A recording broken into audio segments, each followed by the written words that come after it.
최고의 축복된 자리, 예배의 자리에 오신 여러분을 환영합니다. 오늘도 하나님의 말씀으로 답을 주시고 영육간에 치유하시고 세임 주실 줄 믿습니다. 오늘 하나님께서 우리에게 주시는 말씀은 우리 삶의 현장에 복을 주시는 복음입니다. 복음이 무엇입니까? 하나님께서 그리스도를 통해서 우리에게 하신 일이 복음입니다. 그리스도를 통해서 하나님께서 우리에게 어떤 일을 하셨습니까? 하나님 떠나 죄와 저주와 재앙 가운데 빠지고 그 죄로 말미암아 마귀에게 종노릇하며 마귀와 함께 영원 지옥 불못에 던져질 수밖에 없는 우리의 인생의 근본 문제를 완전히 바꿔주셨습니다. 그게 바로 예수 그리스도의 복음입니다. 그래서 마귀의 그 함정 올무 틀에서 우리를 빠져나오게 하시고 십자가에서 우리 죄를 담당하시고 우리의 죄 문제 해결하시고 그래서 죄로 말미암아 하나님 앞에 나갈 수 없던 우리에게 죄 문제 해결해 주심으로 담대히 예수 이름으로 하나님 앞에 나가는, 그래서 하나님의 자녀되는 축복을 주셨습니다. 이 복음은 바로 우리의 인생의 근본 문제를 해결해 주실 뿐만 아니라 우리 삶의 현장을 복되게 하는 것입니다.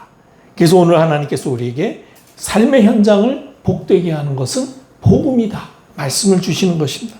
오늘 말씀 언약 붙잡고 우리 삶의 현장을 복되게 하시는 하나님의 능력을 체험하는 축복의 한 주간 되시기를 주님의 이름으로 축복합니다. 그렇다면은 우리 삶의 현장을 복되게 하는 복음은 어떤 것입니까? 하나님 떠나 잃어버린 나를 찾게 하시는 것입니다. 우리가 복음을 받기 전에는 내 중심으로 사는 것, 나 잘 되려고 하는 것, 그리고 물질 중심으로 성공 중심으로 사는 삶이 그게 사단의 종노릇하는 것이라는 것을 알지 못합니다. 깨달을 수가 없죠. 복음을 통해서만 이게 내가 내 인생의 주인이 되고자 하는 이것이 사단에게 속아서 사단에게 종노릇하는 것이구나 하는 것을 알게 되는 것입니다. 그래서 내 힘으로는 이 사단의 손에서 벗어나지 못하고 멸망받을 수밖에 없다는 사실을 알고 그리스도 예수의 복음을 받게 되는 것이죠. 복음을 받고 나면은 그동안에 내가 좋아하고 즐거워하던 이 세상 것이 사단의 문화요, 사단의 영향 아래 있었던 것임을 깨닫게 되는 것입니다. 그리고 복음을 통해서 우리 인생은 우리도 모르게 사단에게 속아서 사단에게 속하여 종노릇하다가 사단과 함께 영원한 지옥 불못에 던져질 수밖에 없다는 사실을 알게 되는 것이죠. 그래서 복음은 바로 하나님 떠나 죄로 말미암아 세상에게 속하여서 세상과 짝하여 살다가 마귀에게 종노릇하며 마귀와 함께 영원히 지옥 불못에 던져질 수밖에 없다는 사실을 우리에게 발견하게 하고 우리가 여기에서 빠져나와야 된다는 사실을 알게 하는 것이죠. 그래서 우리 힘으로 빠져나올 수 없기 때문에 하나님이 주신 복음 언약으로 붙잡으면 복음 받아들이면 거기에서 하나님과 함께하는 하나님 자녀의 신분을 다시 찾게 하는 것이 바로 복음입니다. 그리고 이 복음은 하나님께서 지으신 나를 알게 하십니다. 복음 은혜로 구원을 받게 되면 하나님의 말씀이 깨달아집니다. 그리고 그동안에 모르고 있었던 하나님이 지으신 나, 하나님께서 주신 나를, 참된 나를 찾게 되는 것이죠. 그때 비로소 내가 창조주 하나님의 형상대로 지음받은 영적인 존재라는 사실을 알게 됩니다. 창세기 1장 27절에 분명히 성경은 말씀하시지 않습니까? 하나님이 자기 형상, 곧 하나님의 형상대로 사람을 창조하셨다고 성경은 말씀하십니다. 우리가 하나님의 형상대로 지음받았다는 이야기는 영이신 하나님과 교통할 수 있는 영적 존재, 하나님의 영이 거할 수 있는 존재임을 깨달으셔야 됩니다. 그리고 우리 인간은 창조주 하나님께서 지으신 만물을 다스리고 관리하는 축복을 받은 존재임을 알게 되죠. 창세기 1장 28절에 보니까 하나님이 그 사람들, 지으신 사람들에게 복을 주시며 말씀하십니다. 생육하고 번성하여 땅에 충만하라. 땅을 정복하라. 바다의 물고기, 하늘의 새, 땅에 움직이는 모든 생물을 다스리라. 우리 인간을 하나님께서 모든 만물을 다스리고 정복할 수 있는 만물의 영장으로 축복하셨음을 알게 되는 것이죠.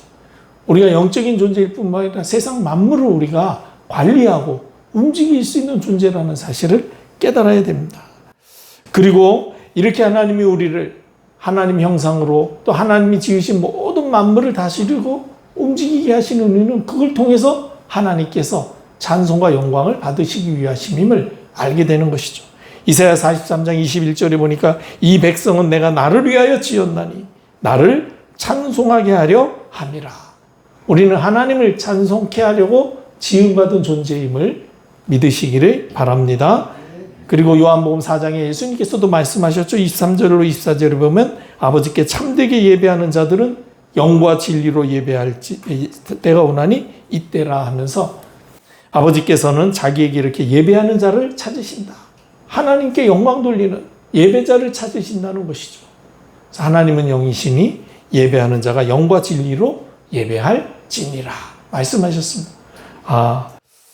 하나님께서 지으신 나는 어떤 존재냐? 하나님의 형상대로 지음받아 하나님이 창조하신 모든 만물을 다스리고 관리하고 운영하는 그런 축복된 존재, 그걸 통해서 하나님께 영광 돌리며 하나님께 예배하기 위해서 지음받은 존재라는 사실을 우리가 복음을 통해서 알게 되는 것입니다. 그리고 복음을 통해서 내가 살아야 될 이유를 깨닫게 되는 것입니다. 나의 천명과 소명, 사명이 무엇인지를 알게 되는 것입니다. 하나님께서는 우리에게 복음 통해서 하나님의 자녀의 권세를 주셨습니다. 과거에는 오로지 나 자신과 물질 그리고 세상 성공밖에 모르고 살았던 우리에게 창조주 하나님의 형상대로 지음받은 하나님의 자녀가 되었다는 사실을 알게 되면 나를 지으시고 구원하신 하나님의 계획이 무엇인지를 말씀을 통해서 깨닫게 됩니다. 그러면 하나님께서 나를 통해서 하시고자 하시는 하나님의 계획이 무엇입니까? 고린도전서 9장 16절에 전도자 바울은 이렇게 말합니다. 내가 복음을 전할지라도 자랑할 것이 없음은 내가 부득불할 일임이라. 만일 복음을 전하지 아니하면 내게 화가 있을 것이로다. 하나님의 절대 계획은 우리에게 복음 모르는 사람에게 복음 전하게 하는 것입니다. 이거는 내가 부득불 해야 될 일이야. 내가 좋아서 하는 일, 그게 아니라는 거예요. 내가 선택할 수 있는 일이 아니라 이거는 불가항력적으로 할 수밖에 없는 일이다. 그게 무엇이냐? 바로 복음을 전하는 일이다. 그렇기 때문에 이 복음을 전하지 않으면 내게 화가 있을 것이다. 바울이 이야기하는 것입니다. 우리의 천명은 바로 전도자로서 예수 그리스도를 통하여 우리를 구원하시고자 하시는 하나님의 구원의 복음을 모든 사람에게 전하는 것입니다. 옛날에 우리 국민교육 헌장 해가지고 우리는 민족 중흥의 역사적 사명을 띠고 이 땅에 태어났다 이렇게 해가지고 제가 옛날엔 국민학교 때였죠. 국민학교 때 그거 외우라고 그거 못 외우면은 잡혀간다 그래가지고 막 달달달달 외웠던 생각이 납니다. 네, 우리는 영혼 구원의 역사적 사명을 띠고 이 땅에 태어난 줄 믿으시기를 바랍니다. 우리가 우리 민족 중흥을 시켜야 되는 이유는 우리나라를 통해서 하나님께서 237 나라 5천조족 모든 사람에게 복음을 전파케 하실 계획이 있기 때문에 우리나라가 틀림없이 번성하고 또 잘 돼야 되는 거 맞습니다. 그러나 그냥 우리나라가 잘 돼서 우리가 잘 살자 거기에서 끝나면 안 돼요. 그걸 통해서 하나님은 모든 사람에게 구원의 복음을 전파케 하시기 위해서 우리를 이 땅에 태어나게 하신 줄 믿습니다. 그래서 여러분 절대로 속지 말고 단 한 명에게라도 복음을 전해야 돼도 그 한 명이 사울이 바울 될 수도 있는 사람이거든요. 그렇기 때문에 좌우지간에 나는 복음 전하려고 태어난 사람이다. 목사님 저는 지금 벌써 몇 달째 몇 년째 복음 한 번도 못 전했었는데요. 괜찮습니다. 죽기 전에 한 번 복음 전했는데 그 사람이 바울일 수도 있잖아요. 요행을 바라자는 게 아니라 방향을 거기에 맞추라는 거예요. 복음 전하게 하시려고 우리를 태어나게 하셨습니다. 이번에 우리 노회 안에 어느 목사님 자녀분이 결혼을 한다고. 근데 좀 사정이 있어서 이렇게 결혼식은 하지 못하지만 예배부터 드렸으면 좋겠다 해서 목사님들을 모시고 예배를 드렸어요. 그 얘기 들어보니까 목사님 아드님이 결혼을 하는데 직장에서 아마 그 자매를 만났나 봐요. 근데 그 집안이 예수님을 믿지 않는 집안이라서 이게 좀 이해가 잘 안 된 것 같아요. 그래도 우리 목사님 자녀가 결혼하는데 예배로 드려야 되지 않겠냐. 그래서 노예 목사님들 모시고 이렇게 먼저 결혼 예배 형식으로 했습니다. 그래서 제가 이제 말씀을 전하게 됐죠. 그래서 제가 기도하는 가운데 이게 바로 복음받을 시간표다. 이 자매가 복음받을 시간표 아니겠냐. 또 이 자매 통해서 그 가정에 복음이 들어갈 수 있는 거 아니냐. 그렇게 이제 확신하고 모인 자리에서 말씀을 전하면서 복음을 전하고 예수 그리스도를 구주로 영접하는 그런 기도를 하게 됐습니다. 이렇게 우리가 볼 때에는 이게 문제인 것처럼 보여서 조금 좀 우리가 원하는 방향으로 진행이 안 된 것 같았지만은 나중에 어느 목사님이 다 그러시더라고요. 나는 그냥 뭐 여기 식사만 하러 오는 자리인 줄 알았는데 이렇게 예배를 드리게 됐는데 말씀 전하고 영접하는 기도를 하는 거 보니까 하나님이 오늘 구원받을 사람을 예배해 두시고 이렇게 인도하신 거를 알게 됐다. 그렇게 이야기하더라고요. 네, 맞습니다. 우리는 좌우지간에 어느 현장에 있든지 기회 주어지면 예수가 그리스도 되심을 증거하고 전파하는 복음 전파의 삶을 사는 것이 내가 살아야 될 이유, 하나님이 나를 이 땅에 보내신 이유다. 그게 천명입니다. 하나님의 천명을 알게 되면 내가 왜 부름받았는지 소명을 알게 되죠. 예레미야서 1장 5절에 보면 내가 너를 모태에 짓기 전에 너를 알았고 네가 배에서 나오기 전에 너를 성별하였고 너를 여러 나라의 선지자로 세웠노라 하고 말씀하셨습니다. 맞습니다. 우리의 소명은 바로 이 시대에 이 복음을 회복시키는 전도자로 하나님이 나기 전부터 택하셨구나. 나를 시대의 복음 회복할 자로 하나님이 나를 부르셨다는 소명을 알게 되는 것이죠. 그러면 우리가 해야 될 일이 무엇입니까? 사명이죠. 우리의 사명은 바로 모든 사람에게 복음의 비밀을 알게 해서 복음으로 세상을 이기며 살 수 있도록 돕는 것입니다. 그래서 히브리서 11장 38절에 보면은 이 복음으로 사는 사람을 세상이 감당하지 못한다고 말했습니다. 예수님께서도 너희가 세상에서는 환난을 당하나 담대하라. 내가 세상을 이기었노라. 세상을 이기신 복음이신 그리스도와 함께 하시면은 환난 당해도 그 환난이 오히려 응답과 축복의 기회가 되어지는 것이죠. 그 사실을 알도록 우리가 사람들에게 복음과 복음의 비밀을 전달해 주는 것이 우리가 해야 할 사명이죠. 복음 모르는 사람에게는 복음을 전해주고 복음 알았지만 흔들리는 사람들에게는 복음의 비밀을 알게 해서 복음 언약 붙잡고 흔들리지 않고 승리하며 살고 또 다른 사람에게 복음 전하며 살 수 있도록 말씀을 전해주는 것. 그것이 바로 우리가 살아야 될, 우리가 해야 할 사명이다. 이제 복음으로 우리가 천명, 소명, 사명을 알게 되는 것입니다. 자, 그렇다면 이 복음으로 내 삶의 현장을 축복되게 하려면 어떻게 해야 되겠습니까? 이 복음의 말씀이 내 삶의 현장에 적용되도록 말씀 인도받아야 됩니다. 하나님은 모든 사람이 구원을 받고 진리를 아는 데 이르기를 원하신다고 말씀하셨습니다. 오늘 우리가 읽은 본문에도 사도행전 16장 31절에 이 간수가 놀래가지고 자결하려고 그랬는데 바울과 실라가 멈춰라 하면서 자결할 필요 없다. 우리가 도망 안 갔다. 우리 여기 있다. 이 사람이 깜짝 놀래가지고 바울 신라에게 쫓아와서 선생이요, 내가 어떻게 해야 구원을 얻을 수 있습니까? 라고 할 때 정확하게 답만 줬습니다. 주 예수를 믿으라. 그리하면 너와 네 집이 구원을 얻으리라. 그 말대로 나중에 보니까 그 집까지 다 구원받은 그런 기록이 있지 않습니까? 이와 같이 이 복음의 말씀을 우리가 언약으로 붙잡아야 된다. 주 예수를 믿으라. 우리가 그 예수로 말미암아 우리뿐만 아니라 우리 가족까지 구원을 얻게 될 것입니다. 사도행전 13장 38절에 보면 하나님께서 영생 주시기로 작정된 자들은 다 구원을 복음을 듣고 구원을 받게 된다고 성경은 말씀하고 계십니다. 복음은 나 혼자만 구원받으라고 주신 것이 아닙니다. 하나님께서 나를 통해서 모든 사람이 복음을 듣고 구원을 받고 진리를 아는 데 이르기를 원하신다는 것입니다.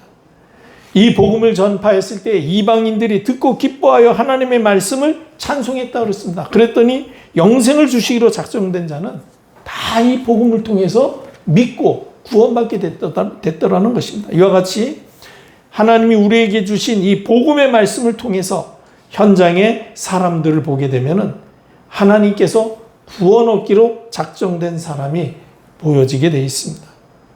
우리가 주의해야 될 것은 항상 우리 주변의 사람들을 쉽게 판단해서 이 사람은 안 믿을 사람이구나. 이 사람은 전혀 복음과 상관없구나. 그렇지 않습니다. 핍박자 사울을 한 그리스도께서 하나님의 시간표 되니까 바울로 바꾸시잖아요. 절대로 안 믿을 것 같은 사람이 사실은 복음을 듣고 구원받는 이런 일들이 너무나도 많이 있습니다. 우리가 전도자가 맞다면요, 우리 주변의 모든 사람들은 나를 통해서 복음을 듣고 구원받을 사람이라는 사실을 항상 기억하시기를 바랍니다. 다만 그 시간표가 언제인지 모르기 때문에 우리가 계속 복음의 말씀으로 그 사람에게 권해보는 것입니다.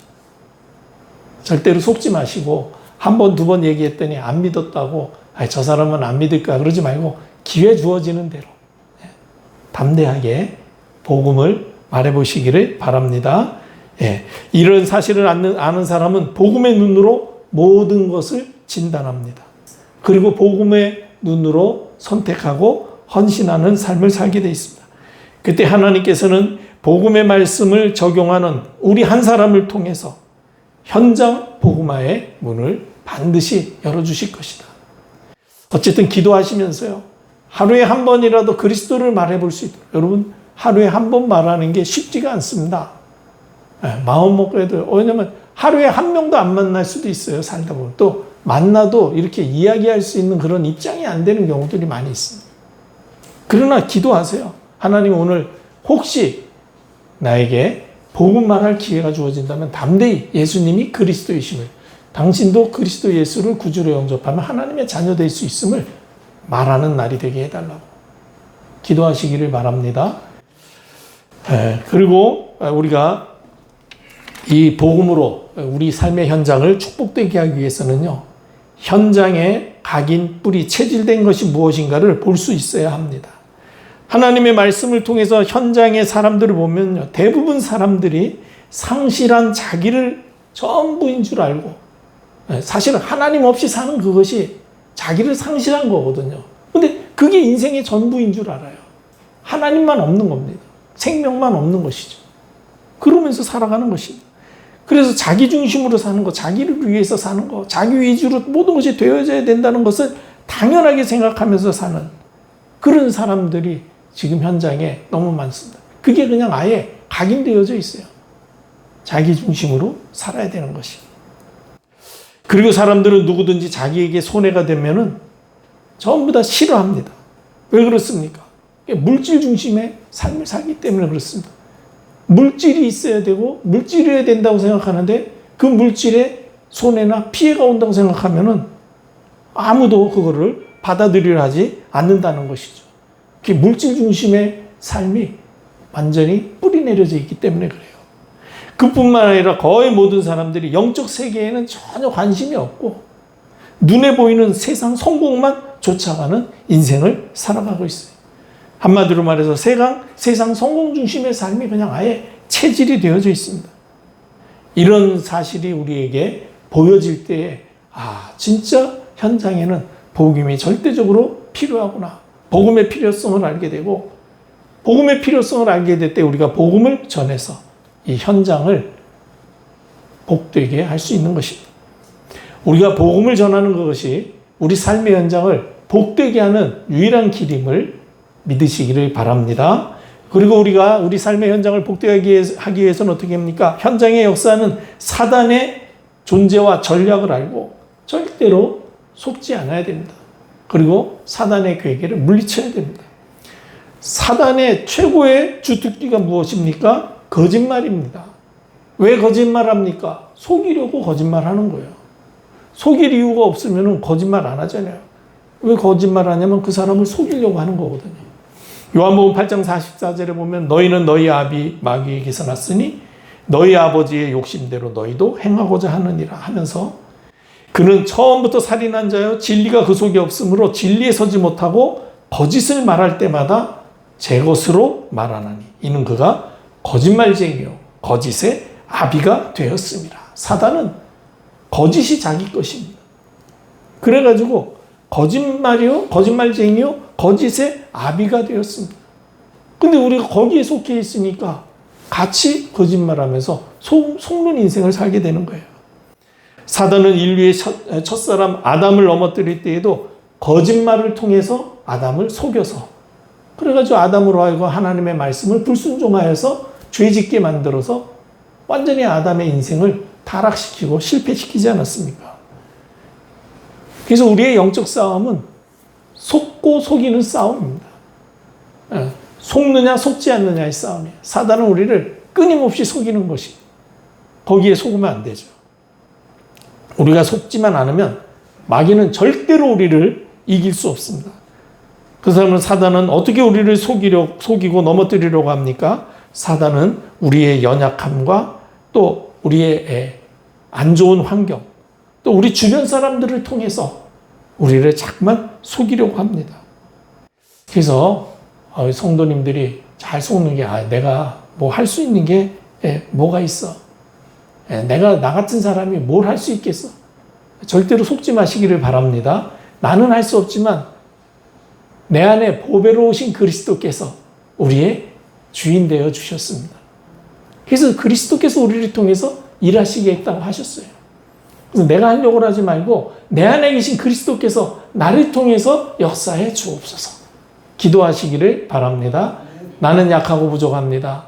그래서 주님이 나와 함께 하심을 믿습니다. 주님, 나를 통해서 능력으로 역사하시고 나로 그리스도께서 역사하시도록 내 모든 것을 주님께 온전히 맡길 수 있는 믿음을 주옵소서. 기도하시면은요, 틀림없이 하나님이 우리를 통해서 우리가 알지 못하는 크고 비밀한 일을 능히 이루실 줄로 믿습니다. 요셉이 애굽의 노예로 던져졌을 때 뭘 할 수 있겠습니까? 그 환경, 그 현장에서, 그 입장에서, 그 처지에서, 그 위치에서 아무것도 할 수 없는 것처럼 보였지만 거기에서 요셉은 속지 않았습니다. 나는 할 수 없습니다. 나는 완전히 노예, 아무것도 할 수 없는 존재입니다. 그러나 나와 함께 하신 하나님은 모든 것을 가능케 하시는 전능하신 하나님이심을 믿습니다. 하나님이 나를 통해서 역사에 주옵소서. 하나님께 맡기고 자기는 자기에게 주어진 노예의 일을 그죠? 최선을 다했죠. 그런데 하나님이 보디발의 눈에 요셉을 띄게 하는 거예요. 하나님이 하시는 일이지 그게. 그렇지 않습니까? 그리고 요셉을 좋게 보고 그 사람의 마음을 움직이는 게 하나님이죠. 그렇게 해서 하나님이 하나님의 일을 이루어 가시는 것입니다. 그리고 이 사단은 우리를 어떻게 속이려 합니까? 복음 아닌 다른 것, 틀린 것으로 답을 얻게 해가지고 다른 거, 틀린 거 가지고 문제를 해결하려고 하니까 해결되는 것처럼 보이면서 사실은 더 큰 문제 속으로 빠져가도록 그렇게 해가지고 우리를 완전히 무너뜨리는 것입니다. 그러므로 우리는 항상 기억해야 됩니다. 복음 아닌 다른 것으로 답을 주는 것은요, 맞는 것처럼 보이지만 전부 사실은 틀리는 것이요, 실패의 길이 되는 것입니다. 그래서 절대로 여러분, 복음 아닌 다른 거 가지고 문제 해결하려고 하지 마세요. 문제다 싶으면 복음으로 돌아오시기를 주님의 이름으로 축복합니다. 그리고 우리 자신을 포장하려고 하지도 마십시오. 그냥 복음 안에서 나의 연약함과 부족함을 솔직하게 인정하고 그렇기 때문에 나는 복음이 필요합니다. 복음이어야 되겠습니다. 복음만이 답입니다라고 주님 앞에 고백하시기를 바랍니다. 그러면은 사단은 우리를 속이려 왔다가 오히려 속이지 못하고 쫓겨갈 수밖에 없음을 기억하시기를 바랍니다. 자, 그렇다면 우리가 복음으로 복이 되어야 될 우리의 현장은 어떤 곳입니까? 우리가 복음으로 축복을 받아야 될 우리의 최고의 현장, 바로 우리의 가족이 함께하는 가정 현장입니다.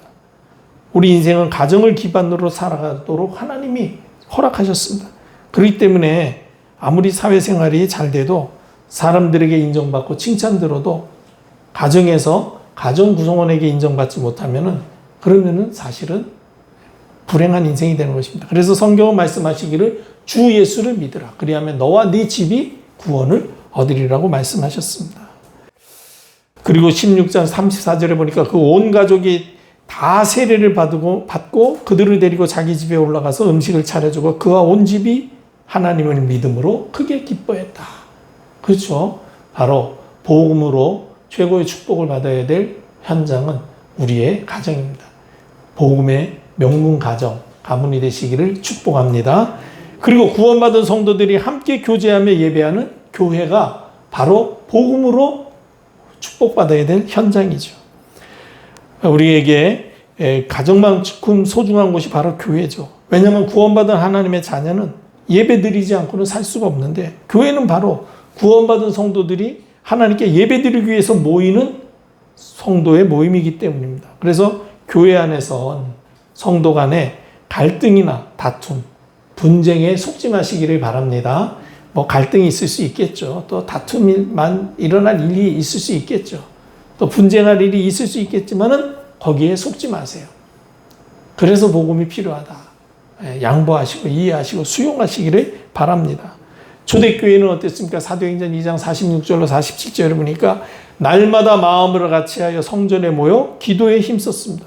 그리고 집에서 떡을 떼며 기쁨과 순전한 마음으로 음식을 먹고 하나님을 찬미하며 또 온 백성에게 칭송을 받으니 주께서 구원받는 자의 수를 날마다 더하셨다고 그랬습니다.